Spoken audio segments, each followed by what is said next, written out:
Hello friends, कैसे हो आप सभी। आई होप आप सभी मस्त होंगे, अपनी अपनी पढ़ाई में व्यस्त होंगे। मैं सरस वंश कंपटीशन क्लासेज में आप सभी का स्वागत करती हूँ। फ्रेंड्स, हम लोग पॉलिटी पढ़ रहे थे जिसमें हम लोगों ने संविधान सभा के बारे में जाना, प्रारूप समिति के बारे में जाना और अनुसूची के बारे में जाना। अनुसूची जो हमारी 1 से 12 तक है, जिसमें हम लोगों ने 1 से 8 तक पढ़ी।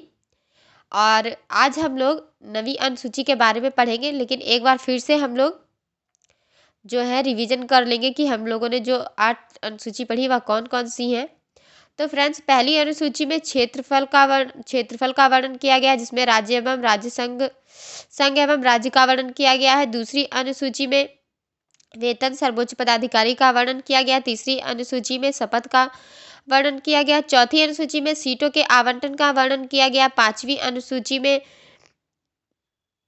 जनजाति क्षेत्र का वर्णन किया गया है। छठी अनुसूची में पूर्वोत्तर राज्य जैसे असम, मेघालय, त्रिपुरा, मिजोरम का वर्णन किया गया है। और सातवीं अनुसूची में संघ राज्य और समवर्ती सूची का वर्णन किया गया है। और आठवीं अनुसूची में भूमि सुधार अधिनियम का वर्णन किया गया है। नौवीं अनुसूची में भूमि सुधार अधिनियम का वर्णन किया गया है। 10वीं अनुसूची में दल बदल कानून का वर्णन किया गया है। 11वीं अनुसूची में पंचायती राज व्यवस्था का वर्णन किया गया है। और 12वीं अनुसूची में नगर पालिका का वर्णन किया गया है। यह हमारी 12 अनुसूचियां हैं।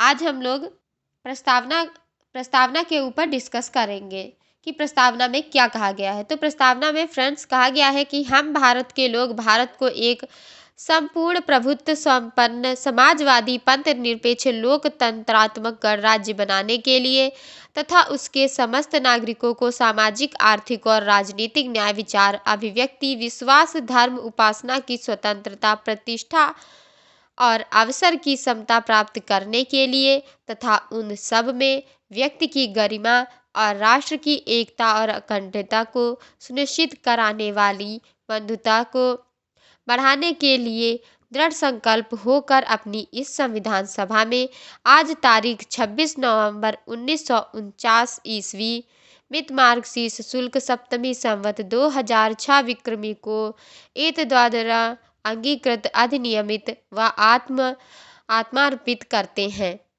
तो हमारी प्रस्तावना में यह कहा गया था। इसके इम्पॉर्टेंट कुछ पॉइंट हैं, अब हम लोग उनके ऊपर डिस्कस करेंगे। फ्रेंड्स, संविधान में बनाए गए अधिनियमों को समझाने के लिए प्रस्तावना लिखा गया। संविधान सभा में 13 दिसंबर 1946 में पंडित जवाहरलाल नेहरू ने उद्देश्य प्रस्ताव पेश किया और संविधान सभा के द्वारा इस प्रस्ताव को 22 जनवरी 1947 में स्वीकार किया गया। प्रस्तावना का प्रारूप अमेरिका के संविधान से तथा प्रस्तावना की भाषा ऑस्ट्रेलिया के संविधान से ली गई। फ्रेंड्स, ये सब आप लोग नोट कर लीजिएगा। अब मैं आप लोगों को बताती हूँ कि इसमें किस प्रकार से क्वेश्चन बनेंगे। तो इसमें क्वेश्चन बनेगा कि उद्देश्य प्रस्ताव है वह कब और किसके द्वारा पेश किया गया था।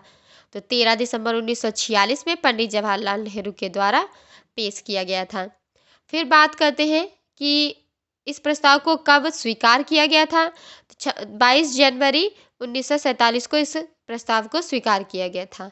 फिर बात करते हैं प्रस्तावना का जो प्रारूप है वह कहाँ से लिया गया है। तो अमेरिका के संविधान से लिया गया है। और प्रस्तावना की भाषा कहाँ से ली गई है। अमेरिका के ऑस्ट्रेलिया के संविधान से ली गई है।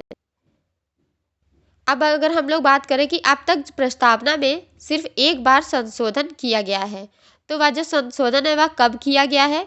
वह संशोधन 42वें संविधान संशोधन 1976 में किया गया है।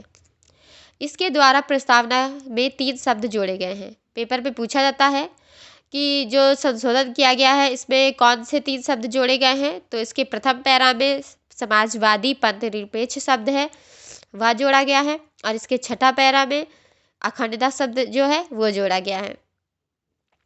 फिर क्वेश्चन पूछा जाता है कि प्रस्तावना में कितने प्रकार के न्याय का वर्णन किया गया है या कितने प्रकार के न्याय का उल्लेख है। तो प्रस्तावना में 3 प्रकार के न्याय का उल्लेख है, सामाजिक न्याय, आर्थिक न्याय और राजनीतिक न्याय। फिर बात करते हैं कि प्रस्तावना में 5 प्रकार के स्वतंत्रता का वर्णन है। क्वेश्चन बनेगा कि प्रस्तावना में कितने प्रकार की स्वतंत्रता का वर्णन है। तो उसमें होगा विचार, अभिव्यक्ति, विश्वास, धर्म और उपासना। यह 5 प्रकार की स्वतंत्रता का वर्णन है। कभी कभी क्वेश्चन में 4 ऑप्शन दिए होंगे जिसमें 3 आपके सही होंगे, 1 गलत होगा और कभी-कभी आपके चारों सही होंगे, उसमें उपयुक्त सभी का ऑप्शन होगा। इस प्रकार से पेपर में क्वेश्चन बनते हैं। फिर बात करते हैं प्रस्तावना में कितने प्रकार की समता का वर्णन है, तो प्रस्तावना में 2 प्रकार की समता का वर्णन है, प्रतिष्ठा और अवसर की। फिर क्वेश्चन पूछा जाता है कि संपूर्ण प्रभुत्व संपन्न से क्या तात्पर्य है। तो फ्रेंड्स इससे यह तात्पर्य है कि भारत अपने आंतरिक और बाहरी मामलों में पूरी तरह से स्वतंत्र है।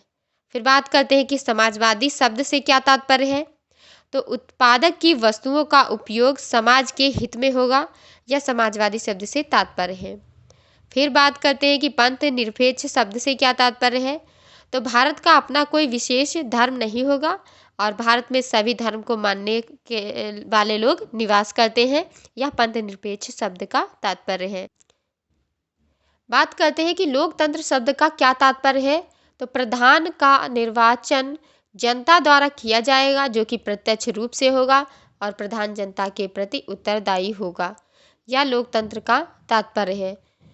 गणराज्य शब्द का क्या तात्पर्य है, तो राष्ट्राध्यक्ष का निर्वाचन एक निश्चित समय के लिए किया जाएगा, भारत में वंशानुक्रम शासन नहीं है। फिर आते हैं कि बंधुता शब्द का क्या तात्पर्य है, तो बंधुता शब्द का तात्पर्य भाईचारा से है। फ्रेंड्स आज का वीडियो थोड़ा शॉर्ट है, इसके लिए मैं आप लोगों से क्षमा प्रार्थी हूँ क्योंकि मेरी तबीयत कुछ सही नहीं है, इसीलिए आज का वीडियो मैं यहीं पे एंड करती हूँ और अगले वीडियो में हम लोग अनुच्छेद के बारे में पढ़ेंगे। तो जो अभी तक मैंने आप लोगों को लिखाया है प्लीज़ आप वो सब नोट ज़रूर करिएगा क्योंकि ये बहुत ज़्यादा इम्पॉर्टेंट है और हर प्रतियोगी परीक्षा में, चाहे आप किसी भी प्रतियोगी परीक्षा में बैठिए, एक ना एक क्वेश्चन इससे ज़रूर बनता है, ज़रूर बनता है। तो आप लोग अच्छे से तैयारी करते रहिएगा, देर सवेर जैसे भी हो मैं वीडियो डालती रहूँगी और आप लोग अपना सपोर्ट करते रहिएगा। फ्रेंड्स चैनल को लाइक शेयर और सब्सक्राइब करिएगा, कमेंट कीजिएगा और अपने दोस्तों के साथ में शेयर कीजिएगा। Thank you friends.